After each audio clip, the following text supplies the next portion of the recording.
sa mga nakalimutan nila yung kanilang TIN, pwede po tayo mag-inquire online sa BIR website using BIR chatbot Revi. 2 requirements lang, selfie with your government ID, saka government ID picture.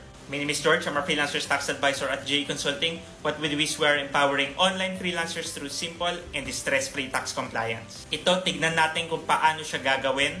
Punta tayo sa BIR website, and then dito sa homepage ni BIR, lalabas sa lower right si Chat with Revi. So ayan siya guys, automatic siyang nagpapakita sa lower right. Click Chat with Revi, click English or Filipino. Ayan, magpapakita yung mga option na pwede. Pwede rin pong ang TIN validation, pero ang gagawin natin is TIN inquiry. Please choose a query below. Hanapin yung TIN inquiry.